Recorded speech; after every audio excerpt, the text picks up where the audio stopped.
compassion, right? And the great example for us, no one except the Lord Jesus Christ. And it was accidentally or hindi ko po na last Sunday, ito rin po pala yung ginamit na text ni Pastor. Nagsimula siya saan ngayon? Anong verse nagsimula si Pastor last Sunday? 27. 27. So, nagsimula ako sa 36. So, konti na lang yung maibibigay ko sa inyo na preaching. It is because this is the last 3 verses of this chapter. Last Sunday to us, that what was the ministry of the Lord Jesus Christ in this chapter was healing. And then it was at the point where Jesus saw the crowd, and sabi dyan sa ating text in 36 that when He saw the crowd, He felt compassion on them.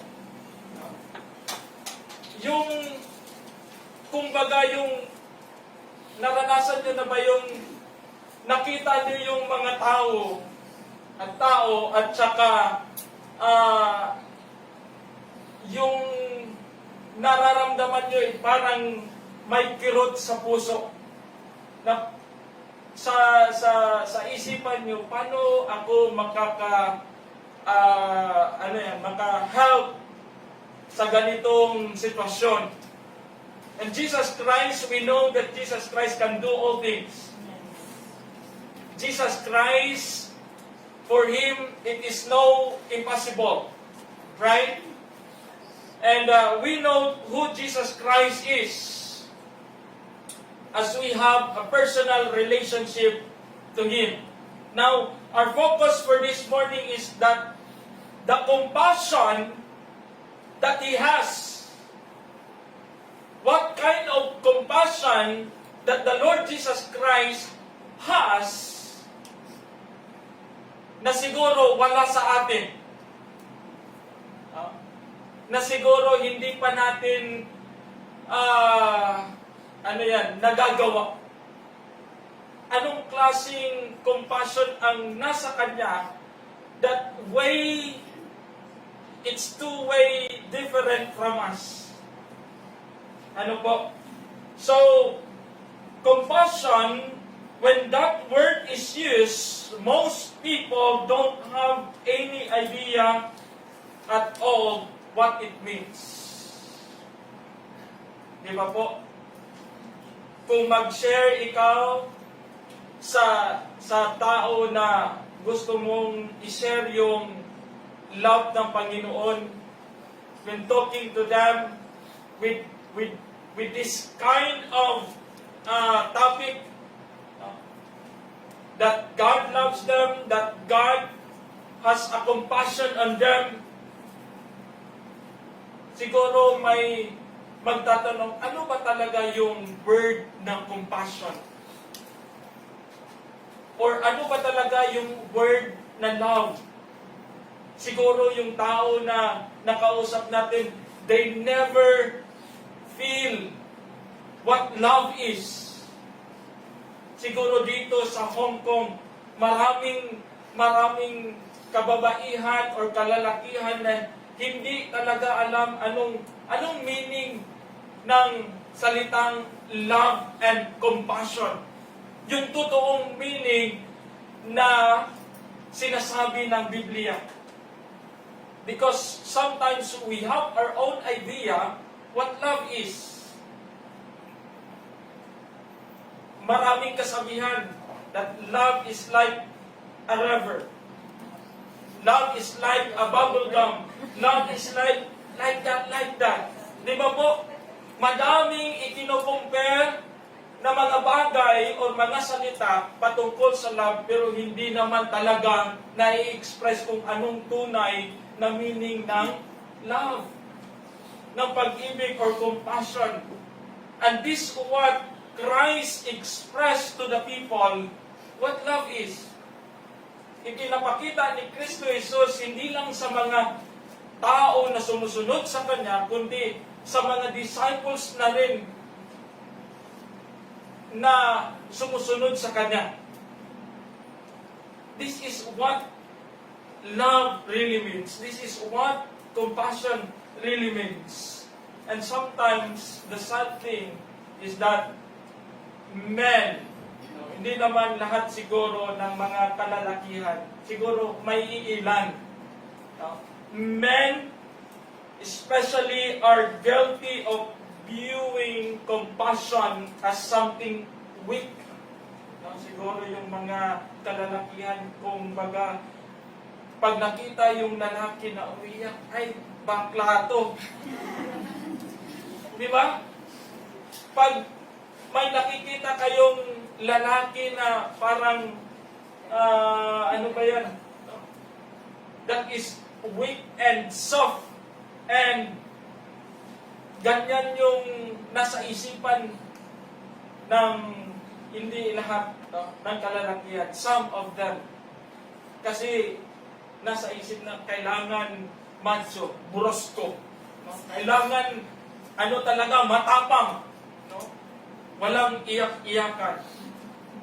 But you know what, in the Bible, how many times Christ cried for us?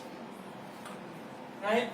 Did you feel that how many times that Christ prayed and cried for us that we might have eternal life? And even to the point of death on the cross, He died and He cried to His Father. Sabi pa niya sa last 7 words, Father, forgive them. For they do not do, or they do not know what they do. Hindi nila alam kung ano yung ginawa or ginagawa nila. That's how Jesus showed compassion on us. And we praise God and we thankful because God is so compassionate, even we are what? Sinners. Even we are guilty of sinning in front of Him. So, this morning, let me share to you this topic or this title, The Compassionate Christ, as we have read in our passage in Matthew chapter 9, verses 36 to 38. Okay? So, the word compassion, so, nagbigay naman ng meaning si Pastor nito last 2 Sundays. Siguro, dagdag na lang ito. The word compassion, as it is used in the Bible, means to be moved inwardly, to yearn with tender mercy, affection, pity, and empathy. That was the meaning of compassion in the Bible. To move inwardly. Hindi lang po yung sa labas.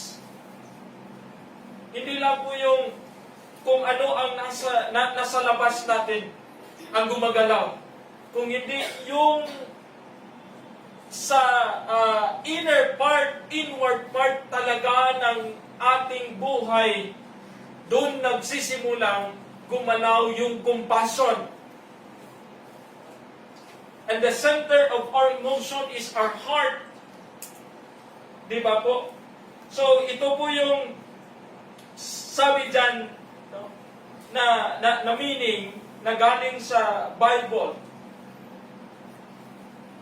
It refers to the deepest possible feelings. Kung may bottomless na drinks, pinaka-bottom pa talaga ng bottomless. Bottomless na nga. So, walang kagamit. Kung meron man, di ba? Kung may bottomless, mas pinaka-bottom pa talaga. Yun yung compassion na siguro kailangan nating ipakita sa mga tao. The phrase, move with compassion, in your text or in our text, in the Bible, means to be moved in the inner organs. Yung mga, siguro, yung mga kalamnan mo, yung ano mo dyan sa loob, no? Parang hindi na mapalagay. When you feel compassion, pity on those people, you saw that hopeless, discouraged, burden, nasasaktan. Hindi mo alam kung saan bandang parte ng iyong katawan yung nasasaktan din. Because you feel compassion on them. From the bottom of my heart, diba? Mayroon tayong expression, I love you from the bottom of my heart. So, sabi ng isang pastor, bottom of my heart. So, anong nasa bottom of your heart? Atay na yun. I love you with the liver. No? So, yung ano ng isang pastor. So, those are terms to express how we love the most the person we love. Diba? Kung may word pa talaga na mas malalim, no, ginagamit natin to express our love to others. And sympathy. Some has defined compassion as sympathy coupled with a desire to hope. Okay? Yung iba po, ito yung nakikita nila. Compassion is this. You feel and you act. You sympathize and you desire to help to others. Hindi lang po yung nasa bibig. Hindi po. Yung, sabi yan, yung nadaanan mo yung isang manlilimos. And then, you pass by already. And at the back of your mind, sabi mo sa sarili mo, nakakaawa naman yung tao na yun. Di ba? Sometimes, we feel compassion, it's too late. It's too late. You already passed by. At doon pa nagsimula na kumirot yung puso mo. Sana nagbigay na lang ako. Have you felt that one?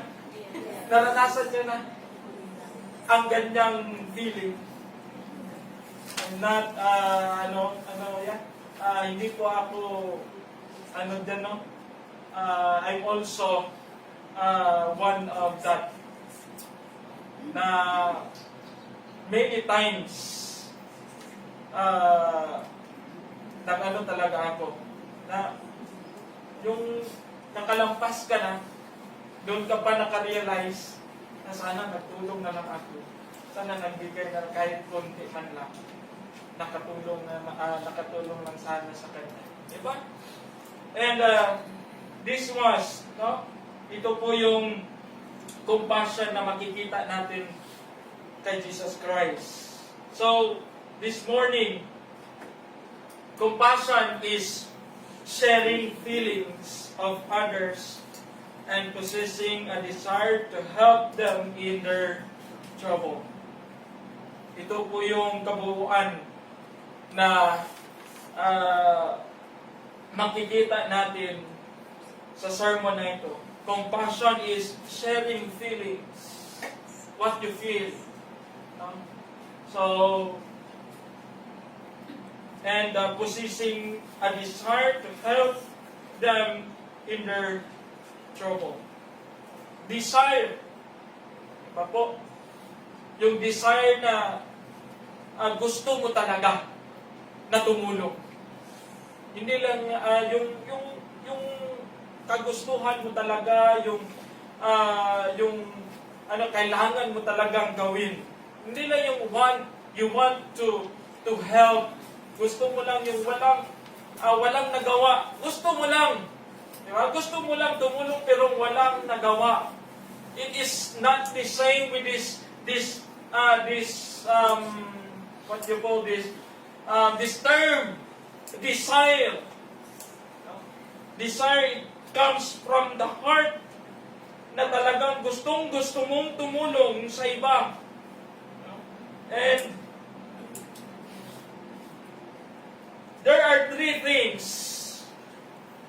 na gusto kong i-share sa inyo na makikita natin anong compassion yung nasa kang Jesus Christ na hindi pa siguro nagagawa natin. First, the origin of His compassion. Makikita natin saan ba talaga galing yung compassion ni Jesus Christ na naramdaman niya sa mga tao. Those people who surrounded them, those people who always followed them, for what reason? Gusto lang nila makakita ng isang himala. Not of them wants to know Christ and to have an intimate relationship with Him. Those 3,000 people, 5,000 people that followed Jesus Christ, hindi lahat noon gustong tumanggap kay Jesus Christ. Pero hindi naman ginawa ni Jesus Christ na yung mga tao lang na gustong tumanggap sa akin, yung pakakainin natin. Di ba? Lahat. Ang gusto pa nga ng mga disciples, way back in the gospel, the story of feeding the 1,000 men, kalalakihan nga lang yung nabilang doon. Hindi pa kasali yung mga babae at saka mga bata. So gusto ng mga disciples na pauwiin na. Lord Jesus, takip silip na. Didilim na. Anong gagawin natin? Wala tayong pagkain na dala para sa ganitong kalaking crowd. So some of disciples talk about that, pauwiin na lang natin. But Jesus Christ, no! We need to feed them. So, that was the compassion of Jesus Christ. Hindi po namimili si Jesus Christ kung sinong tao yung bibigyan niya ng blessings. Hindi po. Kasi kung yung mabubuti lang, yung bibigyan ng blessing ng Panginoon, no? Bilang lang yung anong tawag yan?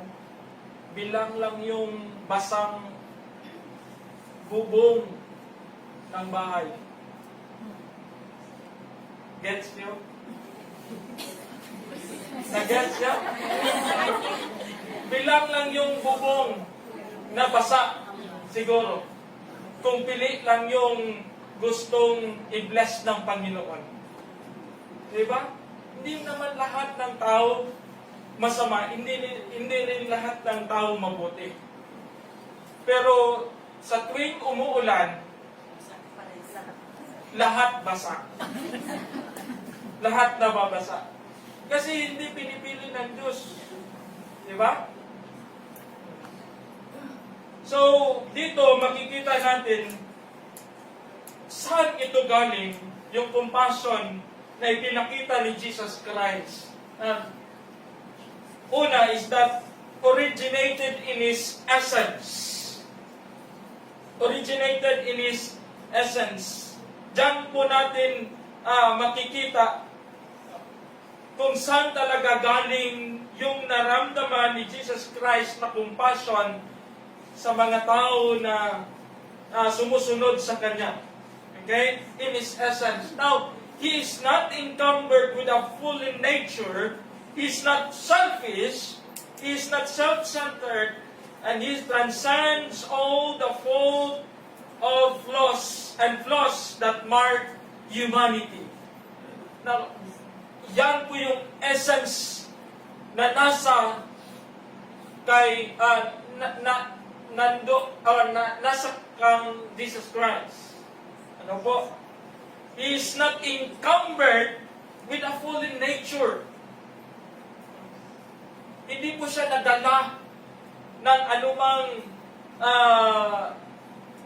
fallen nature ng tao. Even though He is in the flesh. Hindi po. He is not selfish. He is not self-centered as we are sometimes. Lagyan ko na lang ng sometimes para hindi masyadong masikip. Sometimes, if I would say that we are self-centered, pag dyan na point, every time pala, no? Self-centered ako. Sometimes naman, Pastor. Hindi naman palagi. Di ba po? Hindi naman palagi tayo self-centered. Pero minsan, nagagawa natin na iniisip natin yung kapakanan natin. Di ba? Self-centered, but He transcends all the flaws. Nilagpasan ng Panginoon yung mga kakulangan na mayroon tayo. Di ba? Nagawa ng Panginoon na lagpasan yun when He was in the flesh. And dyan natin makikita that there is no exemption na hindi natin kaya. Because Jesus Christ was experiencing the same we experience today. No? Sino na yung nakaranas na hindi kumain ng 40 days? Di ba? When Jesus Christ fasted for 40 days and 40 nights, and after that, Satan entered to Him. Nagpakita si Satanas sa Kanya. Jesus Christ, you are hungry. So siguro ito na yung time na gusto mong kumain. Diba? He tried and tested the Lord Jesus Christ. He commanded Jesus Christ to do something. Ano po yung punto ng verse? That Jesus Christ is not following the commands of the enemy. Hindi po. Pwede naman yung magawa ni Jesus Christ na gawin yung bato na tinapay. Pero hindi niya sinunod si Satan. Minsan ganyan sa ating buhay. Di ba? Yung meron kang gustong-gusto mo na. Di ba? Gustong-gusto, just like Jesus Christ experienced 40 days and 40 nights without eating. Makakita ka lang ng pagkain siguro, no? Malimutan mo nang mag-pray. Dahil gutom na gutom ka na. Di ba? It is time to eat. But Jesus Christ overcome the temptation. Yung punto po yung gustong-gusto mo na sa buhay mo. Pero sa Panginoon, hindi pa talaga. Huwag mo na. But Satan tempting you, sige. Kunin mo na, that's your privilege, that's your opportunity. way back in Davao, no, tempted na talaga ako mag-abroad. Gusto ko ng lumabas. And it was in my desire. Pero yung desire ko, parang nasa likuran ko lang. Hindi lang talaga you're keeping reaching na hindi pa talaga kayang maabot. Di ba? Iba yun. Iba yun. Yung inaabot mo pero hindi mo abot. Talagang struggle yung mararanasan mo. And that it will make you feel tired and hopeless sa iyong buhay. Pero pag at the back of your mind, okay lang. Kung anong will ng Panginoon. I was not expecting na makapunta ako dito. Hindi talaga. No, wala po talaga yan sa isipan ko na makapunta ako dito. Because the only I have in my mind is that Japan, sagot sa kahirapan. That was in my mind. That's why I tried to ask for help for my schooling, no, sa mga kapatid ko. Yun lang talaga yung parang nagpursige ako na mag-ask ng help sa kanila. No? Ever since, hindi po talaga ako nagvo-vocal sa kanila na ganito. May may ambassador or spokesperson, yung nanay ko. So, doon ako nagsasalita, Nay, gusto kong ganito, ganyan. No? Manghingi ng pera sa kapatid. No? So, sa nanay ko pa yung, doon ko pa sinasabi, and then yung nanay ko, doon, siya na rin yung nagsasabi sa mga kapatid ko. Pero yun na time, ako talaga yung naghingi.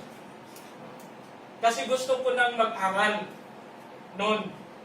So, para maka-intindi at saka maipasa yung exam ng Nihongo, so kailangan mong mag-aral ng 6 months. So, talagang strive. Pero, pag tapos na ng lesson for 6 months, waiting for exam, because twice in a year lang po yung exam ng Nihongo. So, July and December. So, hindi talaga ako nakakuha ng schedule. Hindi naman ako talagang atat kasi na makapunta. Kung ano talaga yung ibigay ng Panginoon, I was concentrating also in the ministry. So, at the back of my head, my mind, yung desire ko, tsaka na lang. Siguro pag nagawa ko na yung part ko dito, ibigay ng Panginoon. Pero iba pala yung plano ng Panginoon. Di ba po? Na ito na, this Sunday, standing in front of you, preaching the gospel and sharing. And I was so happy na ganun pala ang plano ng Panginoon. Na, malayo na tayo. So, I was sharing my experience that, go back to our topic. No? The essence here, no, na sinasabi ng scripture is that we as Christians the compassion must start inwardly. Dito po talaga, no? Inwardly, hindi po outward compassion. Hindi po yun nagagawa ng sinuman. If you have not felt the love of the Lord Jesus Christ in your life, how could you share the love of Christ to others? kung hindi mo alam kung ano yung love ng Panginoon na binigay niya sa iyo. Kung hindi mo na-feel yung love ni Jesus Christ when He carried the cross. No? For us Christians, looking and viewing to that movie, though it is a movie portraying the Lord Jesus Christ suffering on the cross, no, talagang mapapaluha ka. Kung tunay na alam mo kung ano yung love na binigay ni Jesus Christ sa iyo. When He was scratched at the back, and paano siya tinatamay ng mga tao, diba?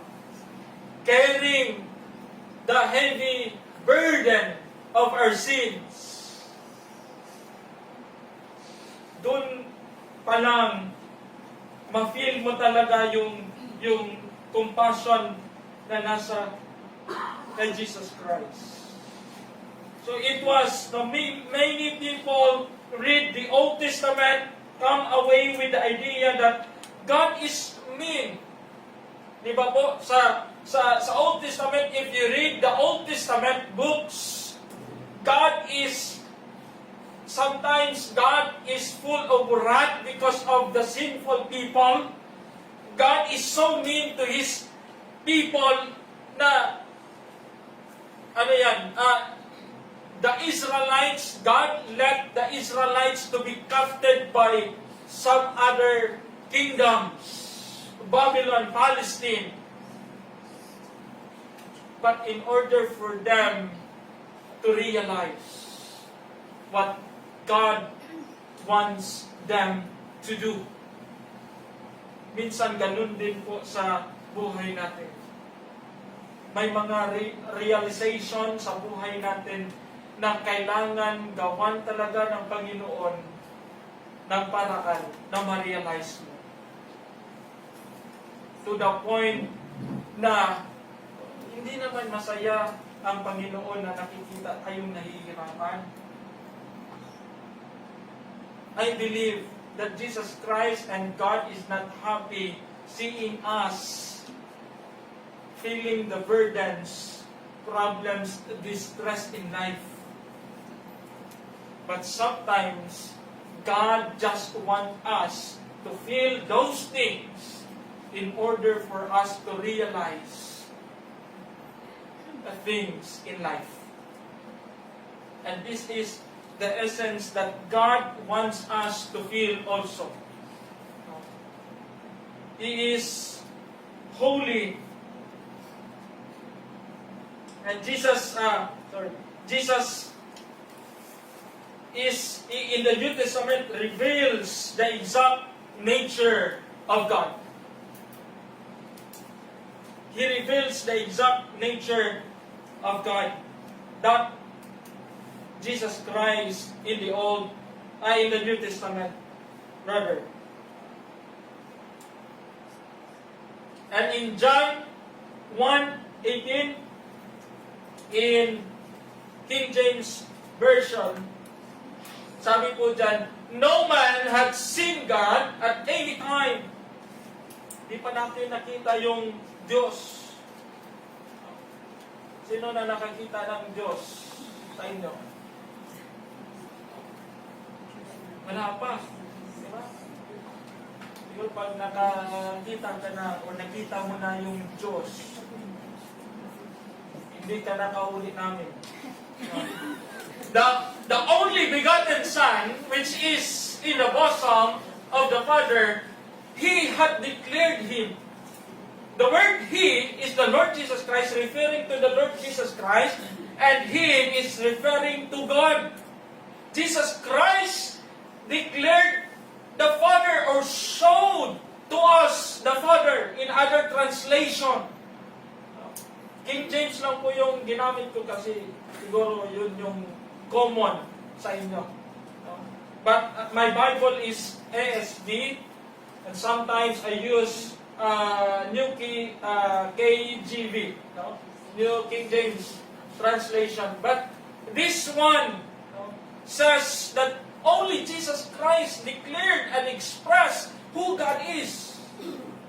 Kasi wala pang nakakita or no, nakausap yung Diyos na harap-harapan. So that we could know, Lord, God, ano ba talaga yung love na sinasabi mo in your word na hindi namin nakikita? Then Jesus Christ showed Himself. This is what the love of God is. Diba? What John 3:16 says, for God so loved the world that He gave His only begotten Son. God's expression of love is His Son, the Lord Jesus Christ. And if you are here today without knowing that Jesus Christ is the expression of God's love to you, it is your time to have an intimate relationship with the Lord Jesus Christ. Kasi yan yung love na sinasabi ng Panginoon sa iyo. It is Jesus Christ.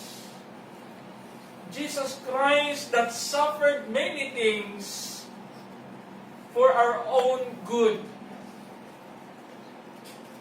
Jesus Christ suffered for many things for our own blessings.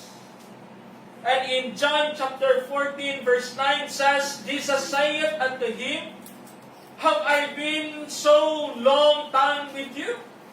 Sabi niya kay Philip. He was talking here to his disciples. In chapter 14 of this book, John, di ba po, sinasabi ng Panginoon,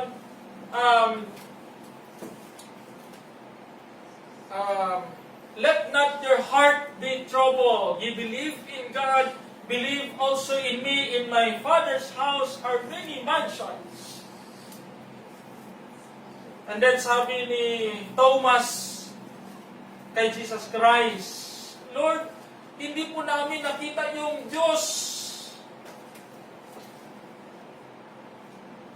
Paano namin makikita yung Diyos? Paano namin makikita yung Ama? Philip asking the Lord Jesus Christ, and Jesus Christ answered to him, have I been so long time with you, and yet hast thou not known me, Philip? And he that had sent me had sent the Father, and how seest thou then show us the Father? Ano mong nasabi na hindi mo pa nakita yung Diyos Ama?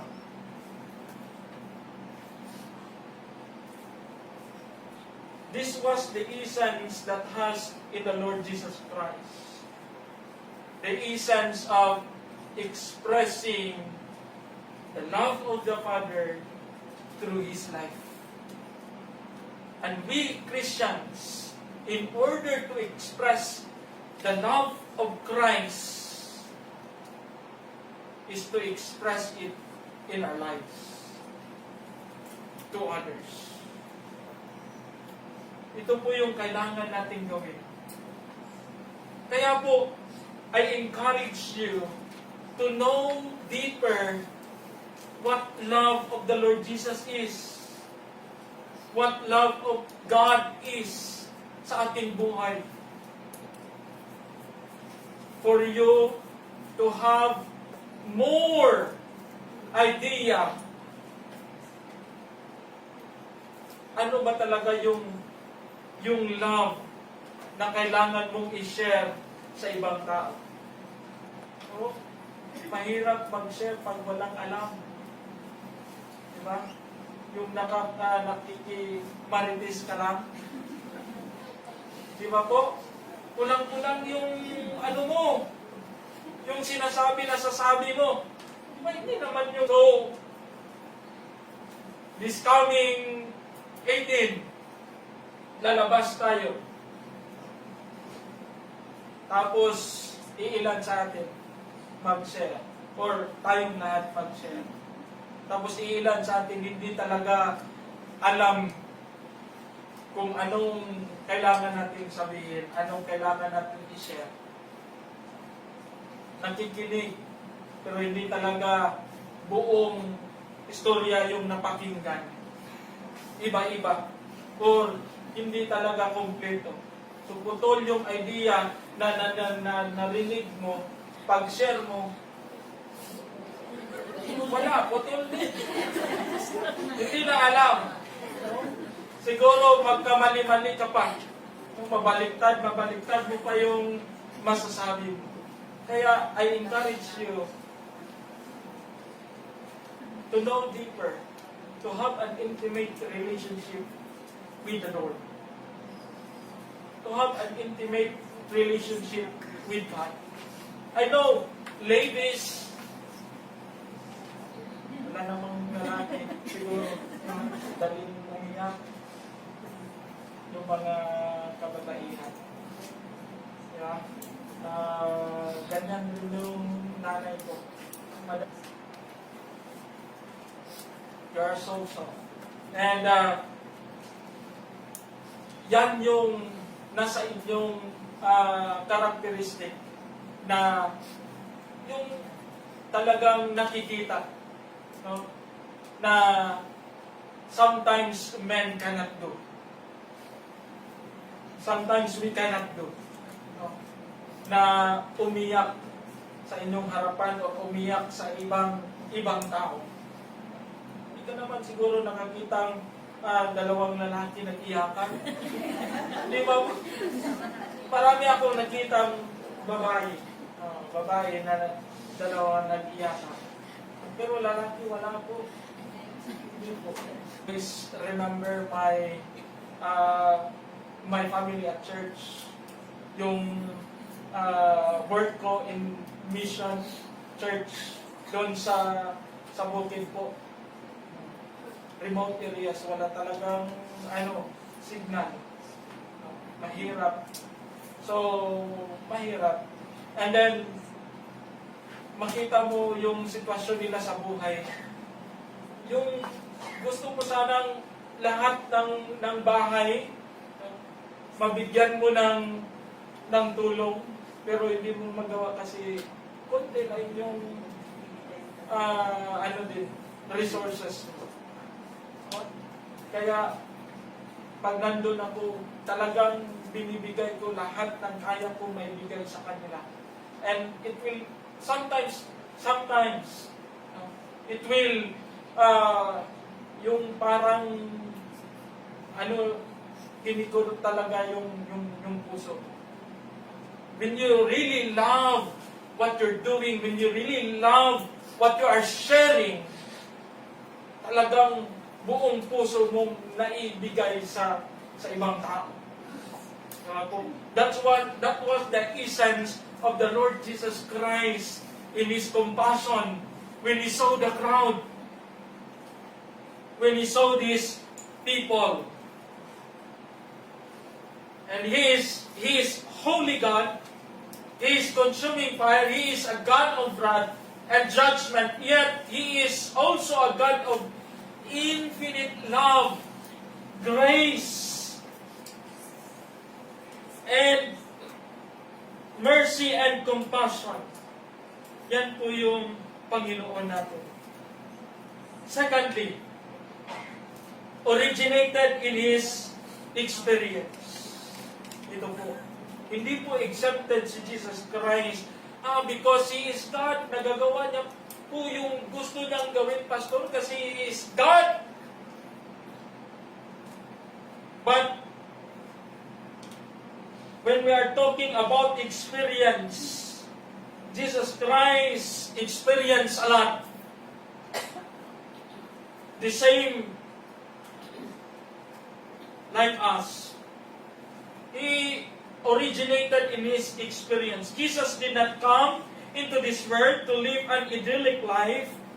The life He lives was difficult at best.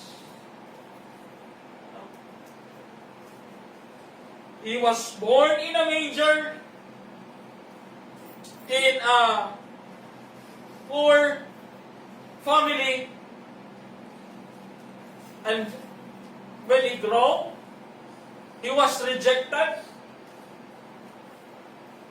many times. And this is one reason Jesus was able to express such sympathy for others. It is because of his own experience. It is because of his own experience.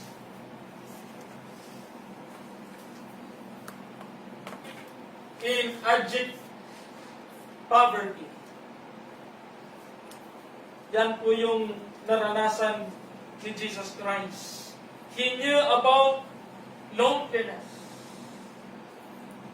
Now, if you feel loneliness in your life, Jesus knows what is being lonely. So talk to Him, Lord, I am lonely. Paano niyo po na-overcome yung loneliness sa buhay niyo? Lord, I am distressed. He knew about loneliness, and he was despised. Okay? He was despised and hated and rejected. That was the experience of the Lord Jesus Christ in the gospel. And he even endured a time of severe temptation. Severe temptation.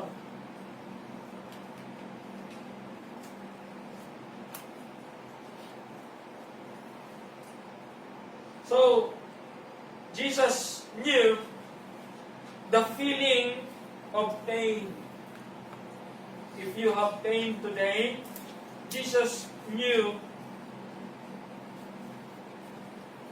what it feels like to hurt deeply, and as a result, is able to enter into our hearts with us, and He is able to feel our pain. Share it first to Christ. Christ first. When you are, or when you want to talk about your pains in life. Because Jesus Christ had a compassion to make you feel better. Jesus Christ has a compassion to make you feel alright, to make you feel special.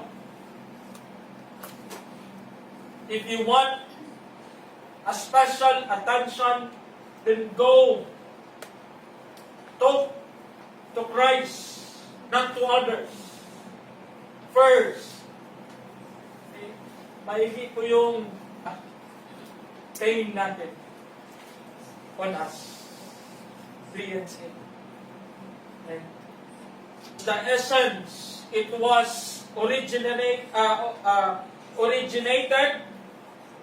in His essence, originated in His experience. Secondly, we're talking about the object or the objects of His compassion. Sino po yung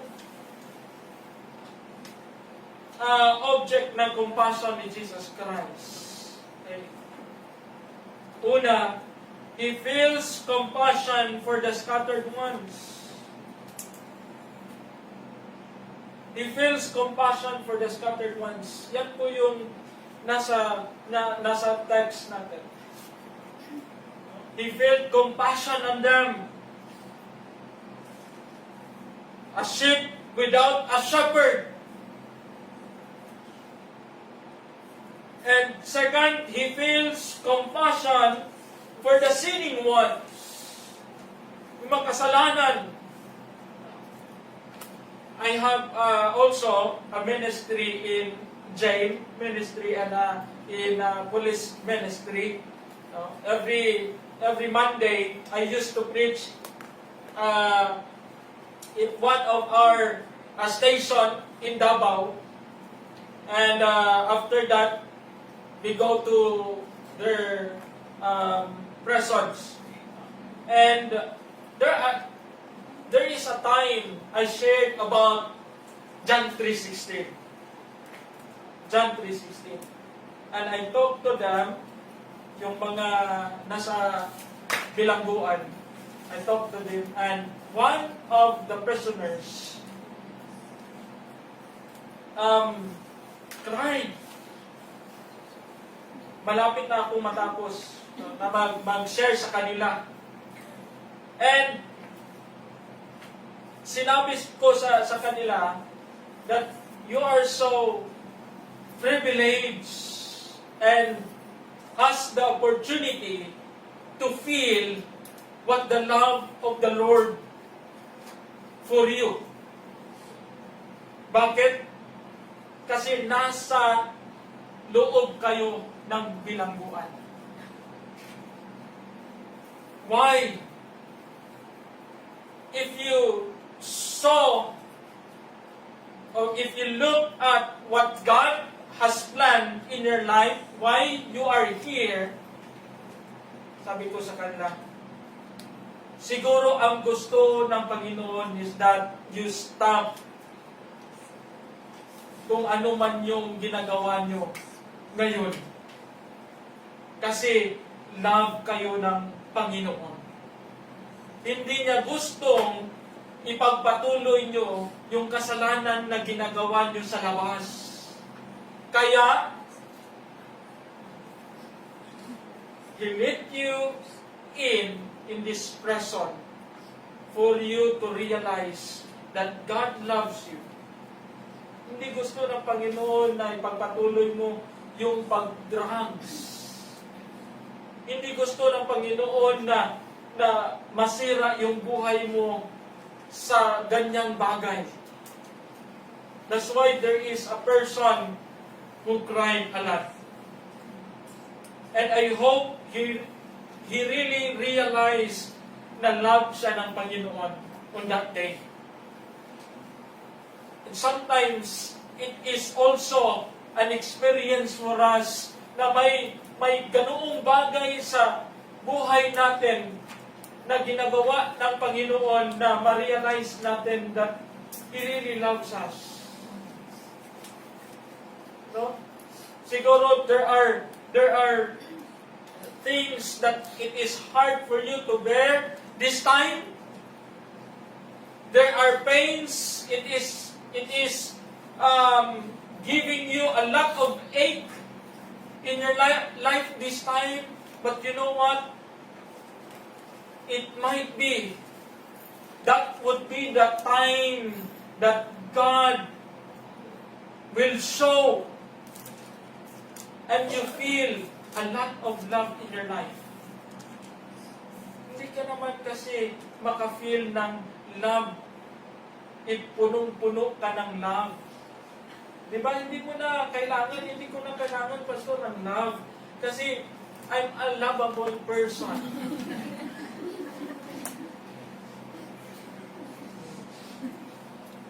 And I'm giving a lot of love to others also. Hindi ko na kailangan. Sometimes to make us more lovable, God let us experience pain and heartaches to feel, hey, don't neglect, don't waste or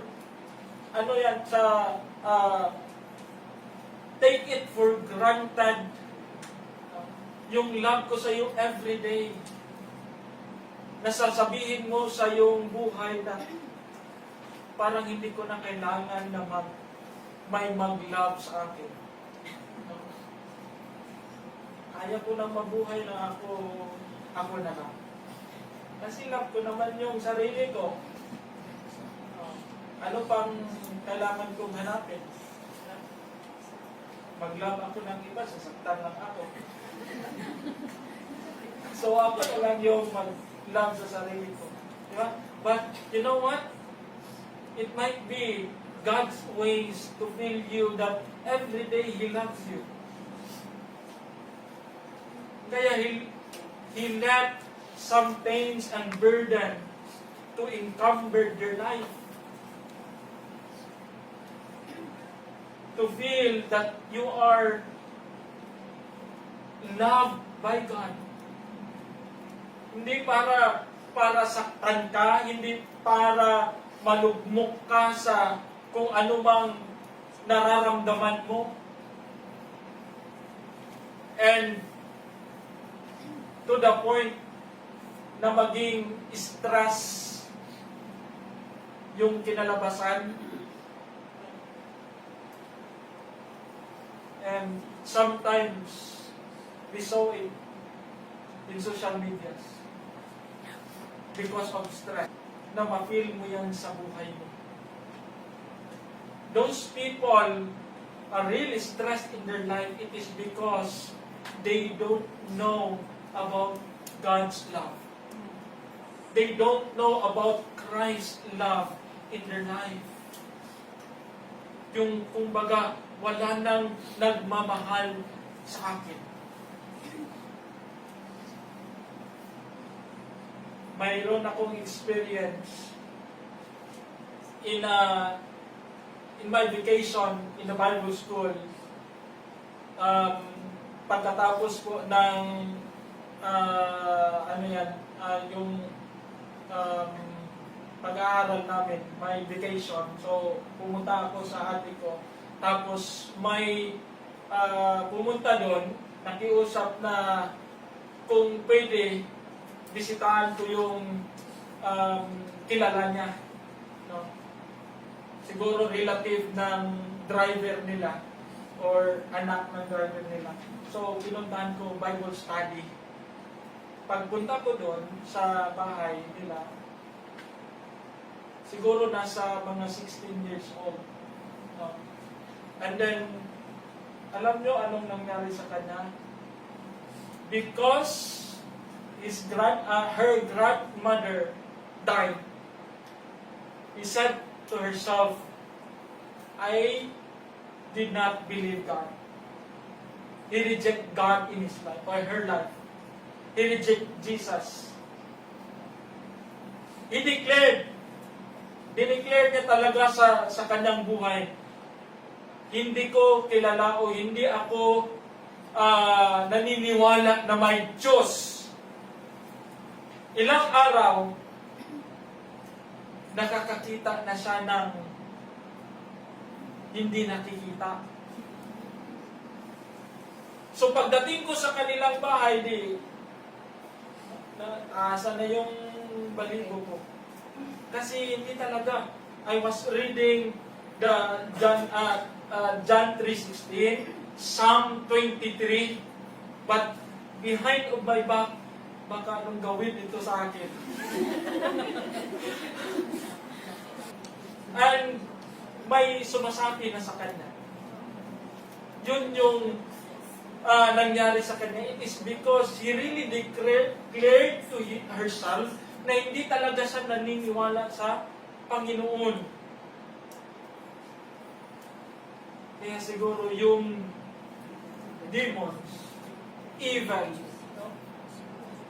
Nalalapit sa kanya. Kasi hindi na, wala na.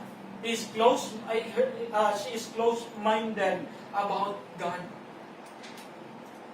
Sometimes, yan po yung nangyayari sa mga tao na i-stress.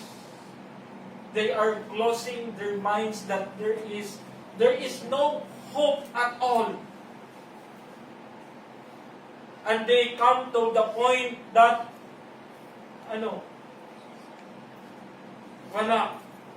They give up their lives.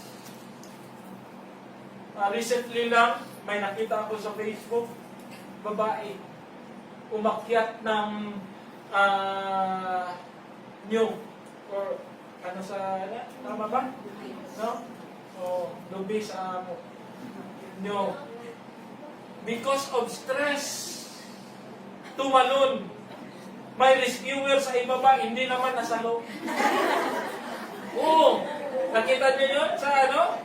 May rescuer sa ibaba na nakaabang, hindi naman na nasa loob ng maayos.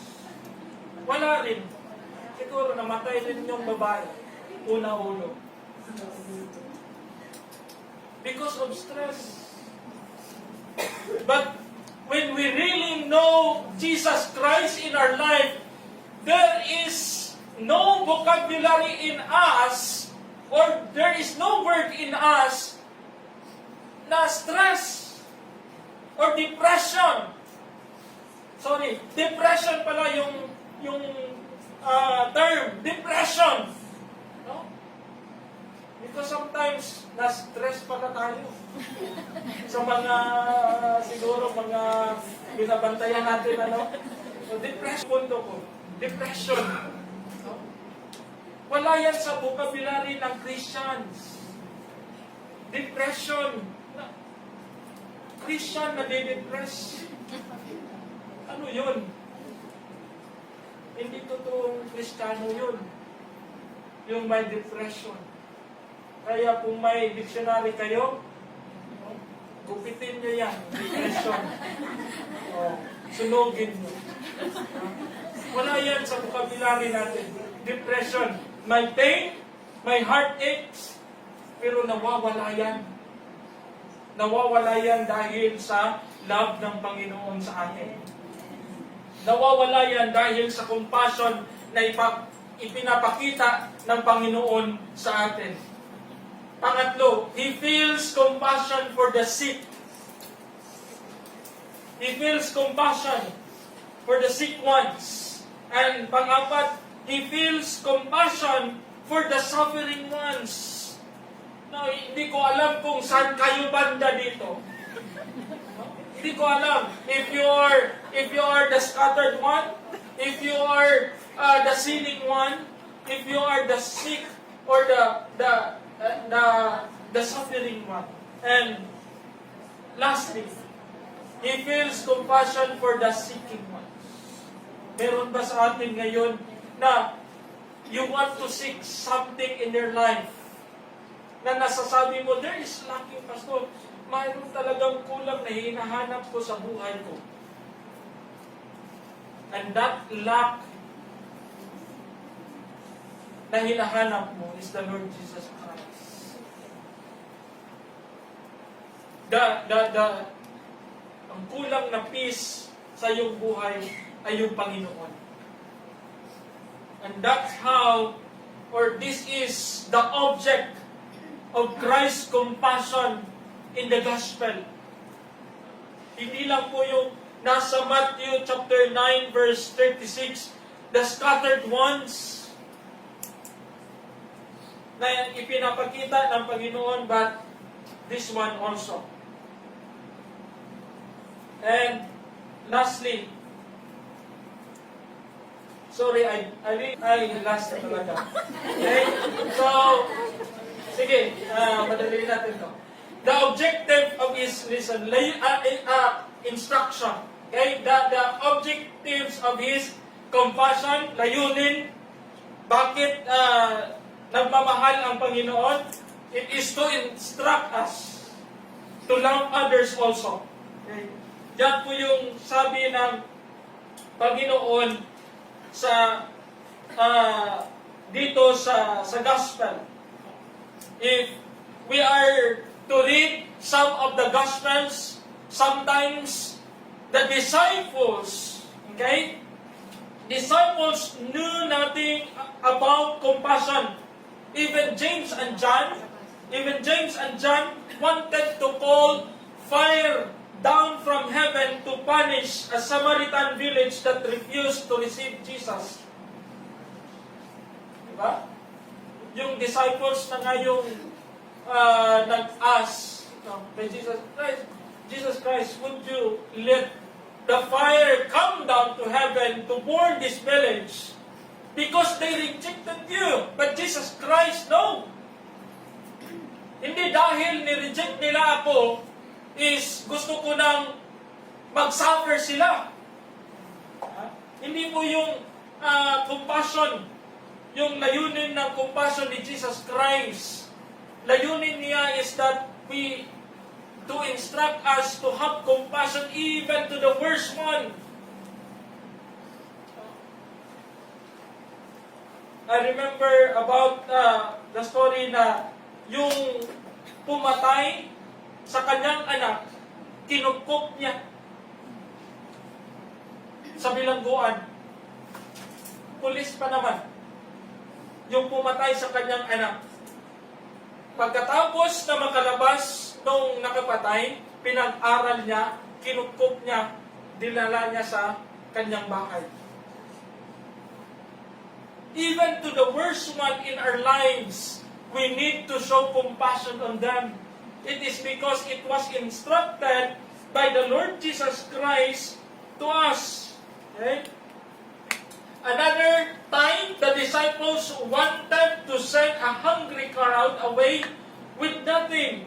Ito po yung 1,000 people na gusto pauwiin ng mga disciples na hindi kumakain.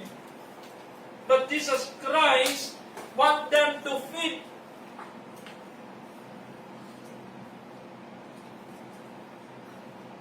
And Jesus showing this kind of compassion to instruct them that ito yung kailangan yung gawin. Jesus used to illustration to teach the need of compassion, the parable of the Good Samaritan. Walang pili. And the parable of the prodigal son.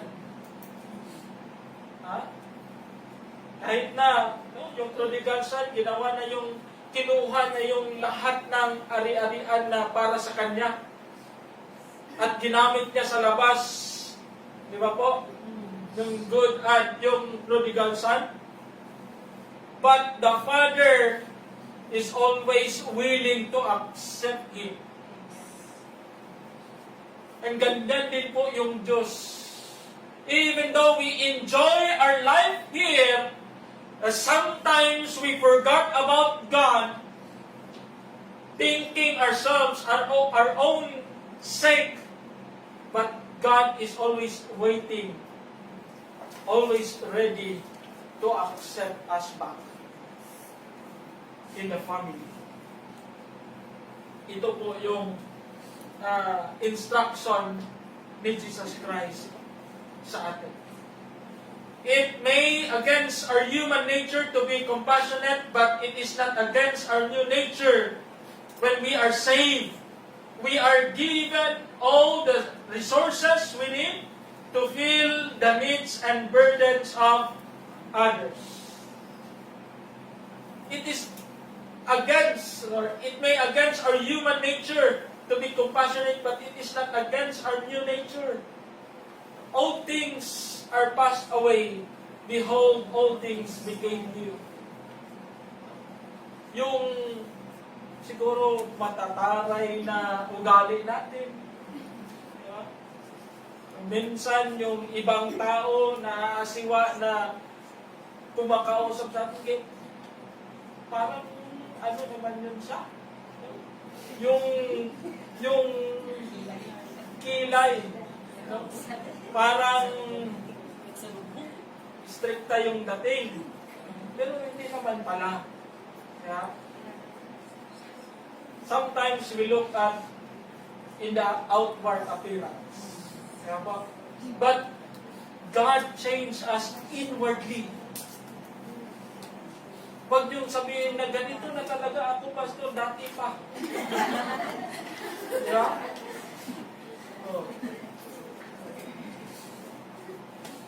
Hindi po ganyan. Dati yun. Binago ka na ng Panginoon. It means ba na walang nagbago sa iyo? Nakilala mo lang yun si Jesus Christ, pero walang nagbago sa iyo? Hindi pwede yun. Jesus Christ internally changed us. Kung may naiwan pa na konti na lang. Konti. Sige lang, pastor, mahalin lang yan. pero hindi talaga yung outburst. Kaya po, tayo na mga Kristiyano is a new creation. A new creature. Gawa sa love ng Panginoon.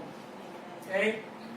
In Ephesians chapter 4 verse 32, and be kind to one another. Ito po yung instruction ni Jesus Christ, forgiving one another even as God for Christ's sake hath forgiven you. And in Galatians chapter 5, but the fruit of the Spirit is love, joy, peace, long-suffering, gentleness, goodness, faith, meekness, temperance. Against such there is no law.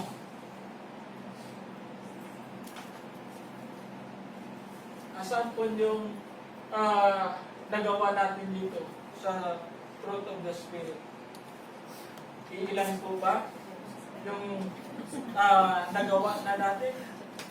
Long-suffering, temperance. Yung sabi nila, yung may mga high blood dyan.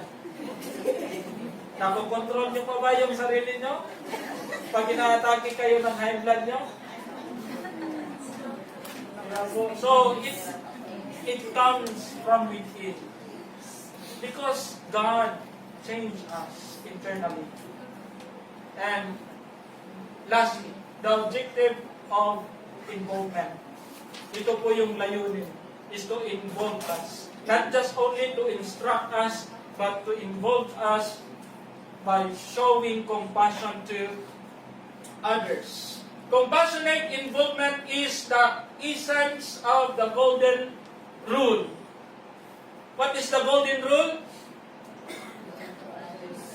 Okay, in Matthew chapter 7 verse 12, Jesus gives us the golden rule, and He was not the first to say something like this.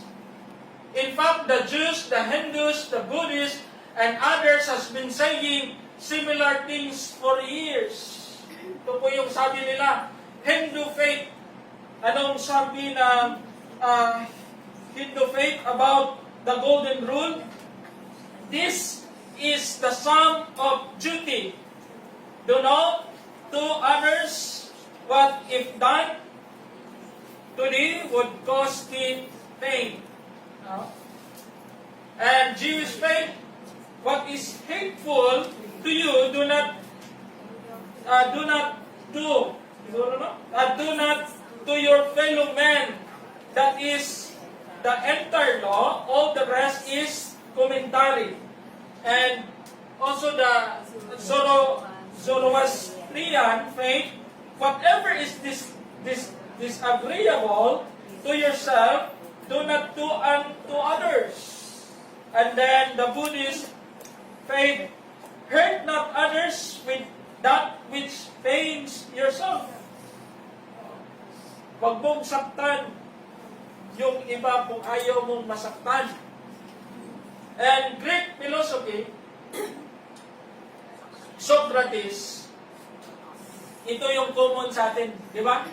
Do not do unto others what angers you if done to you by others. Pag mong gawin, hindi mo man rin gustong gawin sa'yo.